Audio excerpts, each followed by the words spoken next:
হয়, অসমৰ 200 বছৰীয়া চাহ বাগিচাৰ ইতিহাসত পোনপ্ৰথমবাৰৰ বাবে শোণিতপুৰ জিলাৰ ঢেকীয়াজুলি চাহ বাগিচাই ৰচিলে অভিলেখ। যোৱা 26 তাৰিখে যি গুৱাহাটী চাহ নিলাম কেন্দ্ৰত ঢেকীয়াজুলিৰ চাহ বাগিচাৰ চাহে 800 টকাত ইতিমধ্যে মূল্য নিৰ্ধাৰণ হৈছিলে। তাৰপিছতেই সামাজিক মাধ্যমত অসমৰ মুখ্যমন্ত্ৰী মাননীয় হিমন্ত বিশ্ব শৰ্মাই এই কথা জানিবলৈ দিছিলে।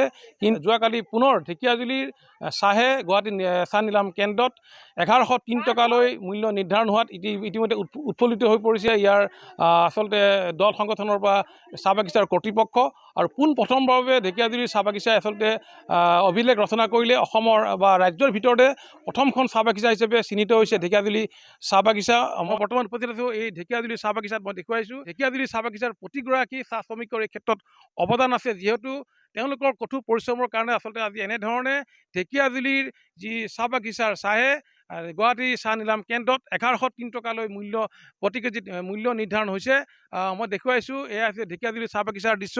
আৰু প্ৰতিগৰাকী লোকে আজি উৎফুল্লিত হৈ পৰিছে, যিহেতু এক অভিলেখ ৰচনা কৰিছে, ৰাজ্যৰ ভিতৰতে প্ৰথমখন চাহ বাগিচা হিচাপে চিহ্নিত হৈছে। মোৰ লগত উপস্থিত আছে শোণিতপুৰ জিলা আচাৰ আছে জিলা সভাপতি। মই তেওঁৰ ওচৰলৈ যাব বিচাৰিছোঁ। আনন্দ তাঁতী মোৰ লগত আছে। কি ক'ব, আচলতে এক ভাল খবৰ, ইতিহাস ৰচনা কৰিছে ঢেকীয়াজুলি চাহে, ৰাজ্যৰ ভিতৰত প্ৰথমখন চাহ বাগিচা হিচাপে পৰিগণিত হৈছে। কি ক'ব?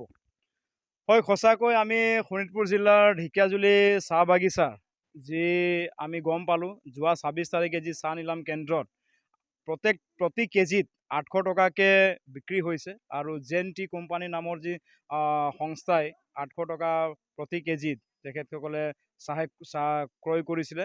আৰু ইতিমধ্যে আমি গম পালোঁ যোৱাকালি আকৌ শোণিতপুৰ জিলাৰ ঢেকীয়াজুলি চাহ বাগিচাৰ উৎপাদিত চাহে প্ৰতি কিলোত 1103 টকাকৈ মূল্য নিৰ্ধাৰণ হৈছে।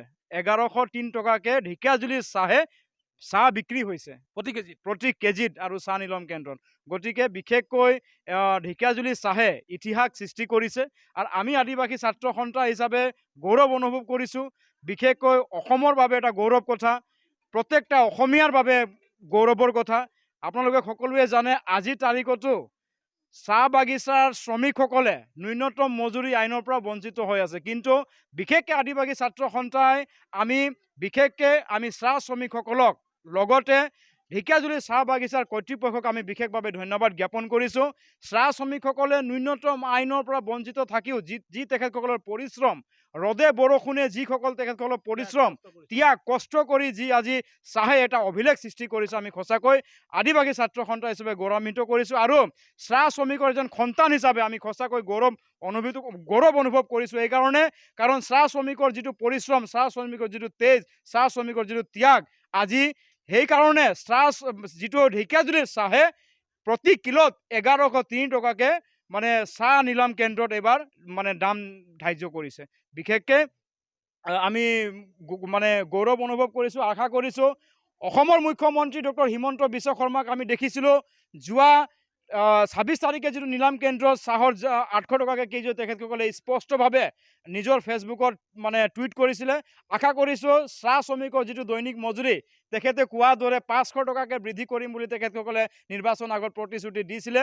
আশা কৰিছোঁ এইবাৰ ডক্টৰ হিমন্ত বিশ্ব শৰ্মাৰ চৰকাৰে চাহ শ্ৰমিকৰ দিন হাজিৰা 500 টকালৈকে বৃদ্ধি কৰিব এইবাৰ আদিবাসী ছাত্ৰ সন্থাই কিন্তু আমি বিশ্বাস কৰিছোঁ। হয়, আচলতে অতি গৌৰৱৰ কথা। আচলতে যিহেতু চাহ শ্ৰমিকসকলৰ কঠোৰ যি ত্যাগ, তেওঁলোকৰ কঠোৰ পৰিশ্ৰমৰ ফলতে আজি এনেধৰণে ঢেকীয়াজুলি চাহ বাগিচাৰ চাহে গুৱাহাটী নিলাম কেন্দ্ৰত এটা উপযুক্ত মূল্য নিৰ্ধাৰণ হৈছে। প্ৰতি কেজিত 1103 টকালৈ মূল্য নিৰ্ধাৰণ কৰিছে গুৱাহাটী চাহ নিলাম কেন্দ্ৰই। গতিকে প্ৰতিগৰাকী ইয়াত উৎফুল্লিত হৈ পৰিছে।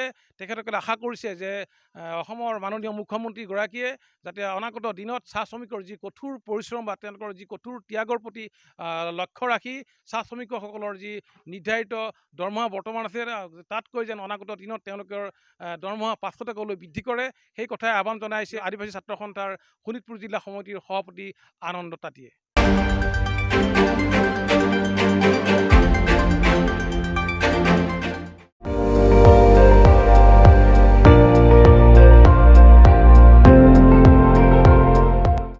আপুনি চাই আছে ND24, সৰ্বশ্ৰেষ্ঠ নহয় সৰ্বোত্তমৰ দৌৰত।